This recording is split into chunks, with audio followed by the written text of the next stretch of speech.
Assalamualaikum warahmatullahi wabarakatuh. Bismillahirrahmanirrahim.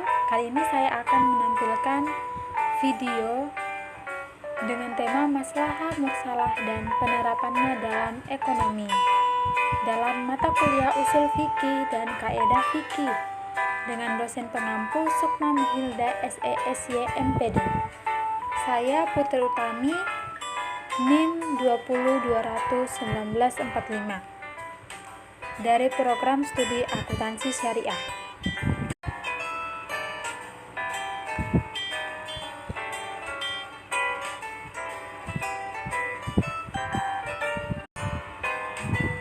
Maslahah mursalah adalah sesuatu yang baik menurut akal, dengan pertimbangan dapat mewujudkan kebaikan dan menghindarkan keburukan bagi manusia.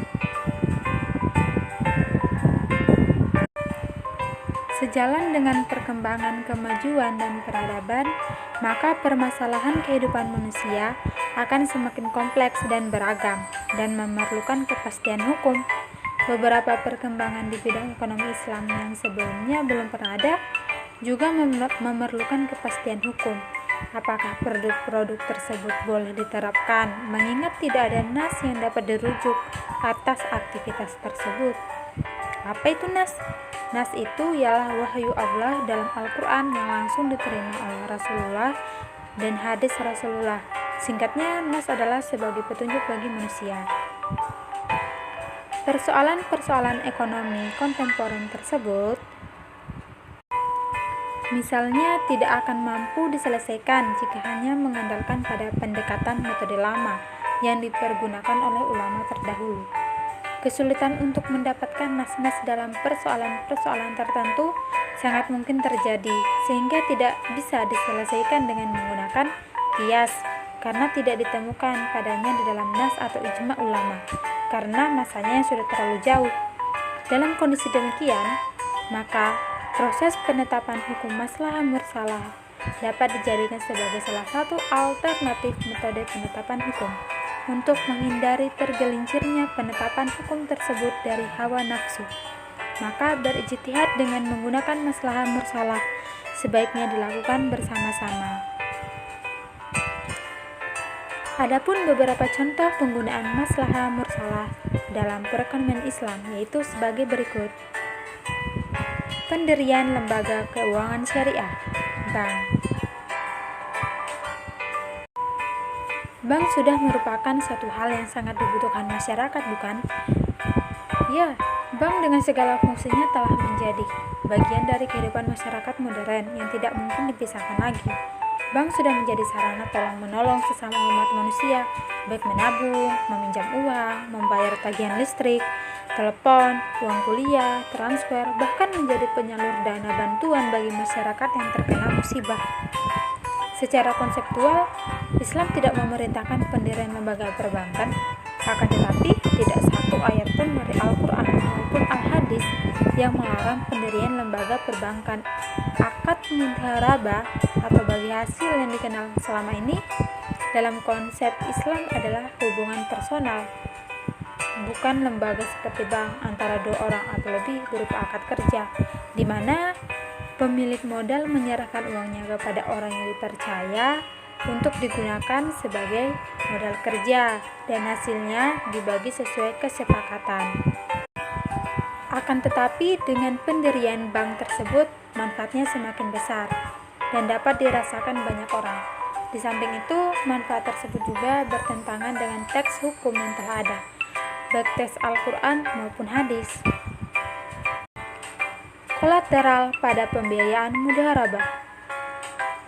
Pembiayaan mudharabah sebagai pembiayaan yang berisiko tinggi karena bank akan selalu menghadapi permasalahan dari mudharib. Dalam kondisi sebaik apapun atau dengan analisis sebaik mungkin, risiko pembiayaan yang macet tidak dapat dihindari. Maka bank syariah mengambil inisiatif untuk meminta agunan tambahan sebagai jaminan atas pembiayaan tersebut. Hal ini dilakukan dengan meyakinkan bahwa modal yang diberikan kepada nasabah pembiayaan diharapkan dapat kembali seperti semula sesuai dengan ketentuan ketika berlangsungnya kontrak.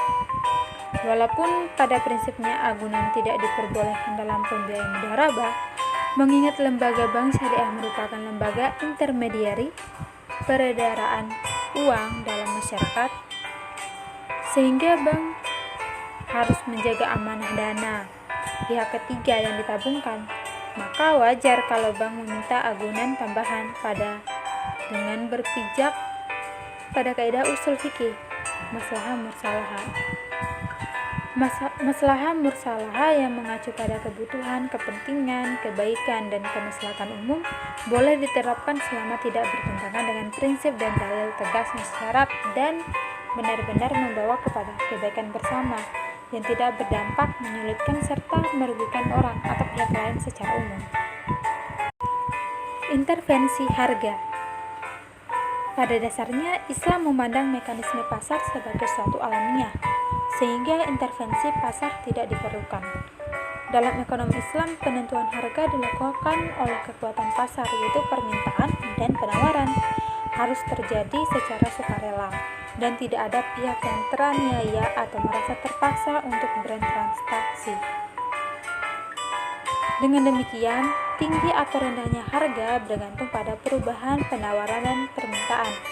Bila seluruh transaksi sudah sesuai aturan, kenaikan harga yang terjadi merupakan sunnatullah. Di samping itu, adanya anggapan bahwa kenaikan harga adalah sebagian akibat ketidakadilan penjual tidak selamanya benar, karena harga ditentukan oleh kekuatan permintaan dan penawaran. Larangan dumping. Dumping merupakan sistem penjualan barang di pasar luar negeri dalam jumlah banyak dengan harga yang rendah dibandingkan dengan harga di dalam negeri, dengan tujuan agar dapat menguasai pasar luar negeri dan menguasai harga komoditas tertentu. Menurut Kamus Istilah Perdagangan Internasional, dumping merupakan praktek penjualan produk di negara tujuan ekspor dengan harga di bawah harga normal atau harga produsen yang bertujuan untuk menguasai pasar di luar negeri. Sesuai peraturan perdagangan internasional, praktek dumping dianggap sebagai praktek perdagangan yang tidak jujur dan dapat merugikan produsen produk saingan serta mengacaukan sistem pasar internasional. Dalam hukum Islam, praktek dumping tidak ditemukan ayat maupun hadis yang melarangnya. Perdagangan luar negeri itu wajib bebas, tidak boleh ada yang membatasi dengan sesuatu apapun, termasuk pemerintah tidak boleh ikut campur dalam pelaksanaan atau penentuan kebijaksanaan perdagangan. Namun, tetap ada batasan-batasan yang tetap harus diperhatikan, yakni jangan sampai ada yang dirugikan dalam perdagangan tersebut. Karena itulah, dengan pertimbangan untuk menciptakan kemaslahatan dan menghindarkan kemudaratan bagi masyarakat luas, praktek dumping secara tegas dilarang dalam Islam. Kartel dan monopoli. Contoh kartel yang paling terkenal adalah OPEC yang mengendalikan harga minyak di dunia. OPEC. Definisi kartel adalah suatu kelompok, perusahaan atau negara yang mencoba untuk mengontrol harga dan pasokan komoditi seperti minyak dengan cara menahan atau menimbun produksi. Dalam ekonomi Islam, kartel merupakan tindakan yang akan merugikan konsumen dan sangat potensial untuk menciptakan persaingan usaha yang tidak sehat. Padahal persaingan usaha yang sehat akan memberikan manfaat positif bagi perekonomian. Spekulasi falas. Spekulasi adalah bentuk usaha yang pada hakikatnya merupakan gejala untuk membeli sesuatu komoditi dengan harga yang murah pada suatu waktu dan menjualnya dengan harga yang mahal pada waktu yang lain. Seseorang spekulator dalam perdagangan biasanya berharap terjadinya fluktuasi harga yang tinggi di masa depan dibandingkan dengan harga sekarang. Islam melarang praktek spekulasi ini. Salah satu bentuk perdagangan yang memiliki unsur spekulasi adalah perdagangan valuta asing atau falas. Pertukaran mata uang atau jual beli falas untuk kebutuhan sektor real baik transaksi barang maupun jasa, hukumnya boleh menurut hukum Islam. Namun bila motifnya untuk spekulasi maka hukumnya haram. Penerapan revenue sharing pada bagi hasil. Perbankan syariah memperkenalkan sistem bagi hasil pada masyarakat dengan istilah revenue sharing, yaitu sistem bagi hasil yang dihitung dari total pendapatan pengelolaan dana tanpa dikurangi dengan biaya pengelolaan dana. Kartu kredit syariah. Syariah card dalam istilah fikih muamalah dikenal dengan sebutan bidhaqatul i'timan. Bidhaqah berarti kartu, sedangkan i'timan berarti kondisi aman dan saling percaya. Nah, syariat card sebagai suatu jenis kartu khusus yang dikeluarkan oleh pihak bank sebagai pengeluar kartu. Lalu jumlahnya akan dibayar kemudian. Pihak bank akan memberikan kepada nasabahnya rekening bulanan secara global untuk dibayar atau untuk langsung didebit dari rekeningnya yang masih berfungsi. Syariah Card merupakan salah satu produk bank syariah yang dikeluarkan dengan prinsip kemudahan dan maslahah dalam menetapkan fatwa tentang Syariah Card. Ada beberapa kaidah maslahah yang dipakai MU dalam penetapan fatwa.